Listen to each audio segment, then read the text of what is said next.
रवि सिंह जी गाजियाबाद से। राधे श्याम। महाराज जी आपके चरणों में कोटि कोटि प्रणाम। महाराज जी जैसे आप कहते हैं कि गृहस्थ में परिवार की सेवा, ऑफिस जाना और इन सबके साथ नाम जप प्रयास ही पूजा है, और आप ये भी कहते हैं कि कभी संसारिक कभी भजन मार्ग, ये मन की दशाएं हैं, अध्यात्म नहीं है। महाराज जी मन में ये प्रश्न आता है कि जब परिवार में रहेंगे तो सारी सांसारिक कार्य जैसे विवाह, महोत्सव, फंक्शन, तो इन सबको भगवान को समर्पित कर देता, हमने नहीं कहा। पूरे अगर सत्संग को आराम से एक एक शब्द सुनो तो संशय नहीं रहेगा। जो आप सांसारिक कार्य कर रहे हैं वो धर्म युक्त होना चाहिए और उस कार्य को भगवान को समर्पित कर दीजिए। भगवान को समर्पण किया हुआ हर कर्म भगवत प्राप्ति कराने में समर्थ होता है, पर उसमें जरूरी ये है पाप कर्म सम्मिलित नहीं होता है, पाप कर्म नहीं होना चाहिए। तो गृहस्थी में भी धर्म पूर्वक चले, पाप कर्म ना करे। अगर शास्त्रीय मर्यादा के अनुसार ब्याह हो रहा है तो भगवान की पूजा हो रही है। अब मांस परोसा जा रहा है, शराब परोसी जा रही, उद्दंडता हो रही, ये थोड़ी भगवान की पूजा होगी। ये तो राक्षसी भाव है, ये भगवान के अंतर्गत नहीं है। कहीं भी भगवान की पूजा में इनका प्रवेश नहीं है। जिन वस्तुओं का वो वस्तुएं नहीं। अब आजकल कौन ब्याह को कैसे भगवान की पूजा माने? ये सब गंदी बातें परोसी जाती हैं। बड़े वीआईपी लोग वही माने जाएंगे जितने क्वालिटी का ये गंदा भोजन परोसा जाए। क्यों? इसे घास फूस कहते हैं लोग। सात्विक भोजन को घास फूस खवाया, वो वीआईपी चीज तो खवाई नहीं, क्योंकि वीआईपी चीज खा के नरक जाना है। तो इसलिए हमें लगता है कि सही माने में पूजा तभी होगी जब शास्त्र पद्धति के अनुसार हर कार्य हो रहा हो। और ये आप करोगे तो आपको पुराने जमाने का लोग कहेंगे। अब देखो कितनी बढ़िया पद्धति थी हमारे समय में पीछे। जैसे ब्याह हुआ तो सब बारातियों के चरण धोए जाते, पट्टी में गाय के गोबर से लिपी हुई जगह में बढ़िया बैठाला जाता और सब दोना पत्तल उससे परोसा जाता। और फिर भगवान की जय जयकार करके पाओ सब लोग, और फिर खीर ले लीजिए, हलवा ले लीजिए, पूड़ी ले लीजिए। ये अब क्या रह गया है? अब बस एक दूसरे से अधिक हम करें, यही रह गया है। वो अच्छा बस इसी को मान, उसने ऐसे अपना किया। हाँ, तो इससे क्या है क्या भगवान के प्रति जो दुनिया याद रखेगी कि दुनिया सम्राटों को नहीं याद रखी तो मैं कौन याद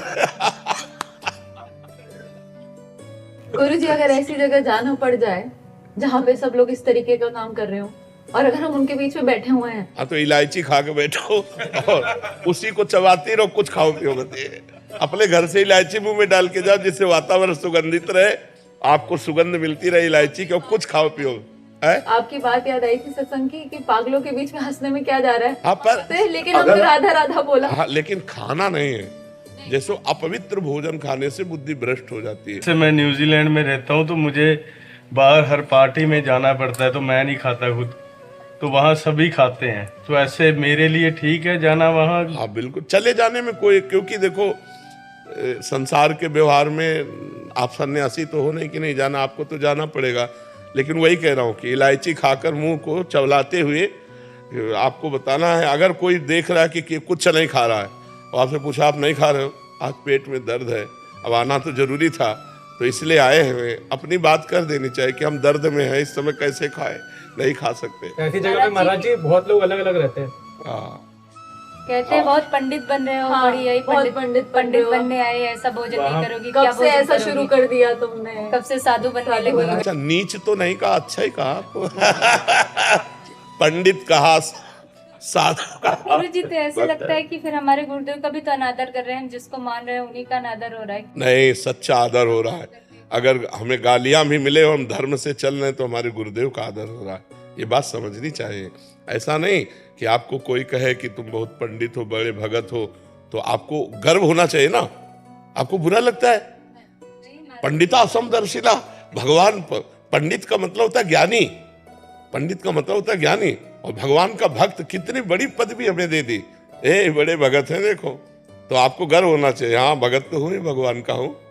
हमें दूसरों की चाल नहीं देखनी और दूसरों की बात नहीं माननी, हमें अपने भजन मार्ग में चलना है। ये सब बहुत निंदनीय है, बहुत निकृष्ट दुर्गति हो जाती है, बुद्धि भ्रष्ट हो जाती है। इसलिए समाज में जाना पड़ेगा। रिश्ते नाते हो सकते हैं, मान लो बेटी का ब्याह वहीं हो जहाँ ऐसे घर वाले हो। अब किसी के माथे में थोड़ी देखा लिखा है कि मांस खाता है, शराब पीता है। बहुत बढ़िया लड़का है, कमा खा रहा है, ब्याह कर दिया और फिर बाद में पता चला कि वो लोग ये सब खाते पीते हैं। तो अब जब रिश्ता हो गया तो जाना ही आना पड़ेगा, पर खाए ना, अपने धर्म से रहे, तो सब बात ठीक हो जाती। बहुत कठिन है, कलिकाल में धर्म का निर्वाह करना बहुत कठिन है। कितनी ऐसी बाजार में चीजें आने लगी जिनमें अंडा मिले होते हैं, जिनमें मतलब खाद्य पदार्थ मिले होते हैं। और जैसे वो केक में बना होता है, केक आता है बर्थडे में सब बनाते हैं, उसमें अंडा पड़ा होता है। हाँ, बहुत सी चीजें होती। हम तो बाजार की चीज मात्र से डरते हैं। जैसे कोई भी बाजार की चीज हो तो हमें सबसे, भले गलत नहीं है, लेकिन उसके विचार क्या थे बनाने के, बनाते समय उसके विचार क्या थे और उसकी पवित्रता क्या थी, कोई प्रमाण नहीं। घर में आटा लगा के रोटी बना रहे हो, राधा राधा रट रहे हो, वो बहुत जोर की बात है। अब ये सब इधर उधर के पदार्थ ना खाओ। देखो आजकल कैंसर हो रहा है, बहुत रोग बढ़ रहे हैं। पदार्थ सब अच्छे देखने में लगते हैं, लेकिन यदि वो सही पद्धति से नहीं बनाए गए, सही तेल से, सही पदार्थ, तो तुम्हारी आंतें हैं वो अंदर जाके नुकसान करेंगे। आजकल नकली पनीर चल गया, नकली खोवा चल गया, मतलब आपको लगेगा हम पौष्टिक पा रहे हैं और वो आंतों के लिए बहुत हानिकारक होगा। तो बहुत से लोग देखो, blood pressure low, blood pressure high, sugar, ये सब कितनी बीमारियां हो रही हैं, इसका कारण भोजन है। और दूसरी बात है, अब व्यायाम कोई करना नहीं चाहता कि सुबह ब्रह्म मुहूर्त में उठे, आधा घंटे शरीर को हम थोड़ा व्यायाम करें। और इतने मेहनत के काम होते थे वो सब बंद। अब घर में माताएं बहनें 4 बजे से चक्कियाँ पीसती थी हाथ से और भजन गाती थी। भजन गाते हुए आटा बैल जोतते हुए, मेहनत करते हुए उनके शरीर देखो कितने पुष्ट होते थे। अब आज का क्या है, हर चीज मशीन से, आटा भी लगाने की जरूरत नहीं, कम से कम आटा गूंथने में थोड़ा तो दिल नहीं फेल होगा और क्या करेगा। शरीर में कोई मेहनत वाले कार्य नहीं है। अरे रोटी भी बन के आने लगी, नहीं आटा करके उसमें डालो, रोटी इधर सेक के आ गई, बस खा। ये भगवान की कृपा कहो कि अभी खवाने वाला नहीं आया, नहीं तो वो भी आ जाएगा कि आप बैठे रहोगे।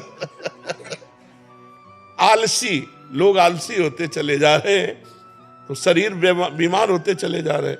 रोज व्यायाम करना चाहिए, हर मनुष्य को करना चाहिए, 15-20 मिनट तो करना चाहिए। बताओ इतने में व्यायाम कौन करता? रोज सुबह ब्रह्म मुहूर्त में उठ के 1 हाथ 2 हाथ 3 हाथ उठे, ब्रह्म मुहूर्त में नहीं, लेकिन रोज करें। दोपहर के समय नहीं, जो जिस समय जो टाइम है, तो थोड़ी देर हमें लगता है कि अगर आप 20 मिनट, केवल 20 मिनट दंड बैठक, आसन, कुछ भी ऐसा जिससे आपके पसीना आ जाना चाहिए। अब एक से पूछा कि आप व्यायाम करते हो? हाँ। क्या करते हो? तो वो बताए, हम कहा ऐसे तो दिन भर करते रहो, कोई फर्क नहीं। 10, 15, 20 मिनट, मतलब इतनी जोर से। देखो मोटरसाइकिल सुबह सुबह जब स्टार्ट की जाती है ना, तो बड़े जोर से उसको गियर में डाला जाता है। ऐसे तुम अपने को गियर में डालो, 2-3 किलोमीटर दौड़ लगाओ, दंड बैठक मारो, पसीना पसीना हो गए, आप स्वस्थ रहोगे। ये ब्लड प्रेशर, शुगर, ये दिल की बीमारियां, ये छू नहीं जाएंगी। ये बस अधिक चिकनाहट वाली बाजार की चीजें मत खाओ। अपने घर का अगर शुद्ध घी है तो ठीक है, नहीं सरसों पिरवा लो, सरसों पिरवा कर शुद्ध तेल की खा लो, लेकिन बाजार की चीजें मत खाओ। इससे स्वास्थ्य की हानि होती है, बुद्धि भ्रष्ट होती है, भजन में मन नहीं लगता है।